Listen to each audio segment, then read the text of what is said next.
तो इन पापा ने एक चीज़ कही कि तुमने नोटिस किया सिर्फ राइट हैंड तुम्हारा ऐसा है जिसपे एक खरोच भी नहीं आई। मैंने कहा हाँ ये ऐसा है। उन्होंने कहा इसका मतलब इसी से तुम्हें अपने आगे तकदीर लिखनी है। नेगेटिव अगर मोटिवेशन की अगर बात करें तो ऐसे भी लोग आए जिन्होंने मुंह पे ही ये एक तरह से क्या कहें, दुआ या बद्दुआ जो कहें, वो उन्होंने कहा कि इस बच्चे के लिए यही अच्छा है कि ये अब मर जाए, तो इसके लिए भी बेटर रहेगा और इसके पेरेंट्स के लिए भी बेटर रहेगा, क्योंकि दोनों लोग को सफ़र नहीं करना पड़ेगा। असल में ध्येय से ही मैंने अपनी प्रिपरेशन स्टार्ट की, और ये कहा जाता है जहाँ से इंसान शुरू करता है उसको कभी नहीं भूलना चाहिए, इसीलिए ये ध्येय शब्द बार बार आ रहा है। मेरा ट्रेन एक्सीडेंट हो गया एक्चुअली, जिसमें I lost my left hand and my feet also got injured. तो मैं 1 साल लगभग बेड रेस्ट पे रहा। लड़ो निरंतर, बढ़ो निरंतर, पालो तुम झूठे आस नहीं, ये युद्ध है मात्र प्रयास नहीं, ये युद्ध है मात्र प्रयास नहीं। काफ़ी अप्स एंड डाउन्स और रोलर कोस्टर राइड से होते हुए आया हूँ मैं। जैसे स्टार्टिंग में अगर बात करूँ स्कूलिंग की, तो 12th तक मेरी schooling HL school Korwa Amethi से हुई है।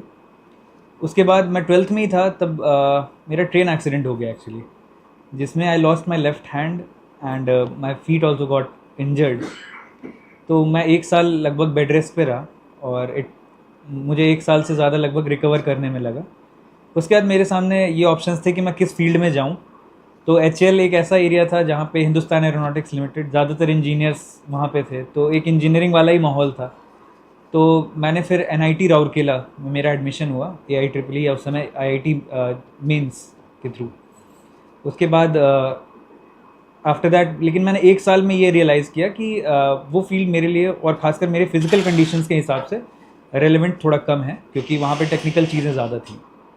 तो मैंने ड्रॉप आउट लिया NIT से, और मैंने फिर डॉक्टर राम मनोहर लोहिया अवध यूनिवर्सिटी से BA in political science, English literature and history वहाँ से कंप्लीट किया। और उसके बाद फिर मैं प्रिपरेशन के लिए इलाहाबाद आया। इलाहाबाद में प्रयागराज जिसे हम कहते हैं, वहाँ मैंने ध्येय IAS में एडमिशन लिया, और वहाँ से मैंने अपना फर्स्ट अटेम्प्ट दिया 2018 में। और उसमें मतलब उसमें मैं प्रीलिम्स क्लियर नहीं कर पाया, बट सेकेंड अटेम्प्ट 2019 का जब मैंने लिया, सो आई वॉज श्योर कि प्रीलिम्स इस बार क्लियर हो रहा है। तो उसके बाद लखनऊ में शिफ्ट हो गया, फिर यहाँ पे test series and all join किया। देन आई केप्ट गिविंग, लेकिन कहीं ना कहीं कुछ चीज़ें मेरे पार्ट पे भी लैक कर रही थी। स्पेशली अगर मैं बात करूँ तो मेरे केस में CSAT, जिसकी वजह से चीज़ें रुक रही थी। बट एट लास्ट 2022 में मैंने फिर UP PCS पे भी फोकस किया। जब रिपीटेड अटेम्प्ट्स के बाद नहीं क्लियर हो रहा था UPSC, तो मैंने कहा UP PCS भी ट्राई करना चाहिए। तो UP PCS मैंने 2022 में दिया, जिसमें कि मेरा एग्ज़ाम क्लियर भी हो गया, but because of some government के लैक्यूनास की वजह से, even after having good marks, मतलब मैं अमंग द टॉपर्स था, लेकिन मुझे उसमें कोई भी पोस्ट एलोकेट नहीं की गई। तो court cases and all that चले साथ में, जो कि काफ़ी स्ट्रेसफुल था और काफ़ी डिप्रेसिंग भी था। बहुत पॉइंट्स पे ऐसा लगा कि अब क्या करूँ, छोड़ दूँ क्या, ये मेरे लिए है भी फील्ड या नहीं। अगर मेरे को इतना रेजिस्टेंस मिल रहा है तो क्या ही मतलब है पब्लिक सर्विस में जाने का, अगर पब्लिक सर्विस ही हमें इस तरह से ट्रीट कर रही है तो। बट एक ज़ील था कि अगर हम नहीं जाएंगे तो ये हमेशा सबके साथ ही ऐसा होता रहेगा, तो किसी को तो चेंज करना पड़ेगा। तो इसके लिए फिर हम लगे रहे। तो 2023 में मैंने UPSC का प्रीलिम्स दिया। उसमें मेरा प्रीलिम्स क्वालिफाई हुआ, मेंस क्वालिफाई हुआ, मैं इंटरव्यू तक भी गया। बट क्योंकि मैंने बताया कि ये कोर्ट और डिस्ट्रैक्शंस लगातार लगे हुए थे, तो उसमें मेरा काफ़ी टाइम और काफ़ी माइंड डाइवर्ट होता रहा, जिसकी वजह से फाइनली मेरा क्लियर नहीं हुआ 2023 में।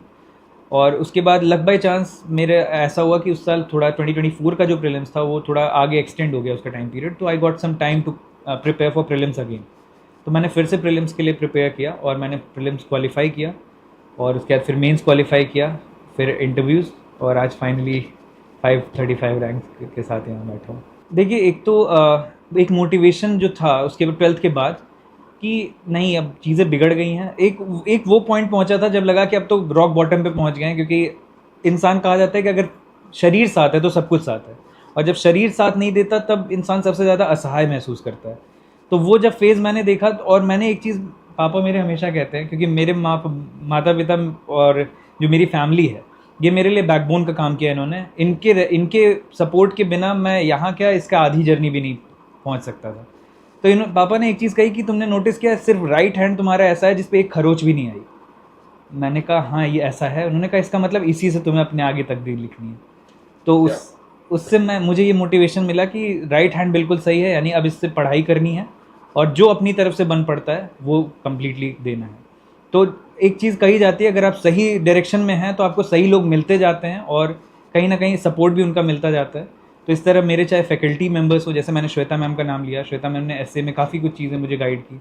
अश्विनी सर ने काफ़ी कुछ गाइड किया। इनफैक्ट मेरे जो मेंस के टाइम पे जो उन्होंने जिस तरह से चीज़ों को प्रोवाइड किया है, मेंटरशिप दी, वो भी बहुत अच्छा था। तो इन सब चीज़ों से मुझे धीरे धीरे मोटिवेशन, और साथ ही साथ मेरा एक ग्रुप था, स्टडी ग्रुप 3 लोगों का, मेरे फ्रेंड्स, जिससे मैं कहूँगा कि हम तीनों लोग प्रिपरेशन में थे और तीनों लोग उतने ही डेडिकेटेड थे। जिसमें अंकित सेंगर इस समय असिस्टेंट डायरेक्टर हॉर्टिकल्चर हैं, नोएडा में पोस्टेड हैं। अभय सिंह हैं, एसडीएम है इस समय आगरा में। तो ये लोग ऑलरेडी मेरे साथ थे। हम तीनों लोग साथ में डेली रात में आंसर राइटिंग, डिसिप्लिन ने बहुत इंपॉर्टेंट रोल प्ले किया इसमें। हम लोग 11 बजे से बैठ जाते थे। अभय जी इलाहाबाद में रहते थे, मैं और अंकित जी लखनऊ में। हम लोग ऑन कॉल 11 बजे से 2 बजे तक पूरा आंसर राइटिंग और उसके बाद उसका डिस्कशन डेली शाम। और ये तब तक चला जब तक कि उन दोनों का सिलेक्शन हो के वो लोग चले नहीं गए, जब तक ग्रुप सिलेक्शन के थ्रू नहीं टूटा। ऑनेस्टली जब वो ग्रुप टूटा तो मैं थोड़ा अकेला सा हो गया फिर से, क्योंकि मुझे आदत पड़ गई थी 3 लोगों की। तो फिर मैंने ढूंढना शुरू किया कि कौन से ऐसे लोग हैं जिनको पहली बात तो मुझ पर भरोसा है और जो मेरे आइडिया से अलाइन करते हैं और या प्रिपरेशन में है। तो मैंने मतलब फिर ऑनलाइन लाइब्रेरी ज्वाइन की। उसमें मुझे पहली बात तो मेरी सिटिंग्स बढ़ गई उससे, क्योंकि बाकी लोग भी पढ़ते रहते थे, तो उससे एक मोटिवेशन मिला मुझे। उसके बाद जैसे मैंने कहा कि कुछ फ्रेंड्स और कुछ टीचर्स, जैसे अश्विनी सर हैं, अश्विनी सर ने भी मुझे गाइड किया। उनसे मैंने गाइडेंस लेकर के, और उनसे जहाँ कहीं फंसता था तो मुझे ये था कि इनसे मैं पूछ लूँगा और क्लियर हो जाएगी चीज़ें। तो इसी तरह से हुआ। मैं एनडीए का एग्ज़ाम देने के लिए लखनऊ आ रहा था अमेठी से। तो ऐसे में क्या हुआ कि जब ट्रेन में था, तो ट्रेन में उस दिन कई सारे एग्ज़ाम्स थे बेसिकली, तो बहुत भीड़ थी, तो मुझे अंदर घुसने का मौका नहीं मिला। तो गेट के पास ही खड़ा था। और ऐसे में जब ट्रेन ट्रैक चेंज करती है थोड़ा, तो झटका लगता है। तो वो जब झटका लगा तो वो थोड़ा तेज़ था, जिसकी वजह से मैं ट्रेन से बाहर की तरफ फेंका गया। और उसके बाद बट मैं पोल को पकड़ा रह गया, जिसको हम पकड़ के चढ़ते हैं, जिसकी वजह से लगभग 200 मीटर या 200 मीटर के आसपास तो मैं पैरेलल ड्रैग हुआ ट्रेन के साथ साथ, जिसमें मेरे जो पैर हैं उसमें उसके घुटने टोज जो हैं वो डैमेज हो गए जितने हैं। उसके बाद जब मैंने वो छोड़ा उस पोल को, तो मेरा हाथ जो है वो ट्रैक के नीचे आ गया। तो ये उस दिन का एक्सीडेंट था बेसिकली। पॉजिटिव की अगर मैं बात करूं तो कई पॉजिटिव लोग भी आए, जिन्होंने कहा कि कोई नहीं, यहाँ से स्क्रैच से फिर से शुरू करते हैं, कुछ नहीं हुआ है, क्या एम है आगे या क्या ऑब्जेक्टिव है आगे। जैसे उस समय हमारी जीएम मैम थी, शर्मा मैम, वो चैटर्जी मैम थी, ये लोग आए मेरे पास, उब्रॉय मैम। इन लोगों ने एक तरह से मतलब जैसे अपने बच्चे को कोई समझाता है, ये मेरे वो टीचर्स रहे जिन्होंने मुझे मोटिवेट किया कि आगे अभी ज़िंदगी में बहुत कुछ बचा है। तो उसने मुझे प्रेरणा दी। और इनफैक्ट उसमें से एक जीएम मैम ने पूछा था मुझसे कि क्या बनना चाहते हो, तो मैंने उस टाइम भी उनको बताया था कि आईएएस बनना चाहता हूँ। तो ये ड्रीम उस टाइम से था। लेकिन नेगेटिव अगर मोटिवेशन की अगर बात करें तो ऐसे भी लोग आए जिन्होंने मुंह पे ही ये एक तरह से क्या कहें, दुआ या बद्दुआ जो कहें, वो उन्होंने कहा कि इस बच्चे के लिए यही अच्छा है कि ये अब मर जाए, तो इसके लिए भी बेटर रहेगा और इसके पेरेंट्स के लिए भी बेटर रहेगा, क्योंकि दोनों लोग को सफ़र नहीं करना पड़ेगा। तो ये कहीं अगल बगल नहीं, मेरे मुंह पे ही उन्होंने ये चीज़ सजेशन दे के गए। तो मुझे लगा कि नहीं, अब अगर ये चीज़ बोल के गए तो एटलीस्ट लाइफ को ऐसा तो बनाना है कि वो लोग और उनकी सोच गलत प्रूव हो जाए, कि वो स्थिति में हम नहीं हैं कि किसी तरह गुजारा हो, उस स्थिति में कम से कम पहुंच जाएं कि अगर हमारे जैसा कोई है तो उसकी मदद कर सके। वैसे ऑन बेड तो मैं बात करूं तो अराउंड 45 to 50 डेज़ तो ऑन बेड ही रहा मैं, इनफैक्ट उससे ज़्यादा ही रहूँगा। फिर धीरे धीरे जैसे मैंने अपनी पूरी लाइफ को दोबारा से एक स्क्रैच से स्टार्ट किया, फिर लगभग 1-1.5 साल लगा मुझे, उससे ज़्यादा ही। इनफैक्ट जब मैंने एनआईटी राउरकेला से क्विट किया तो भी वो रीज़न मेडिकल ही था। तो एक टर्म होता है disability adjusted life years, daily, तो ये मेरे उन डेली वाले टर्म्स में आया, जिसमें कि मुझे डिसेबिलिटी के साथ एडजस्ट करने में लगभग 1.5 से 2 साल कम से कम लगे, जो कि डायरेक्टली मेरे एजुकेशन को इम्पैक्ट किया। और ओवरऑल कहें तो ये तो डेली के जीवन का संघर्ष है, जिसमें कि हमें डेली ही कुछ ना कुछ अलग तरीके से करना पड़ता है। जी, मेरी कविता लेखन शुरू ही इसके बाद से हुआ।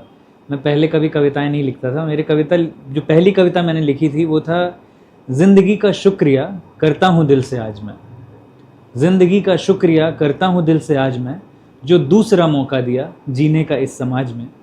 अनुभवों ने हाथ थामे कुछ नया दिखला दिया, अनुभवों ने हाथ थामे कुछ नया सिखला दिया, कभी आंसू कभी खुशी का हर एक रंग दिखा दिया।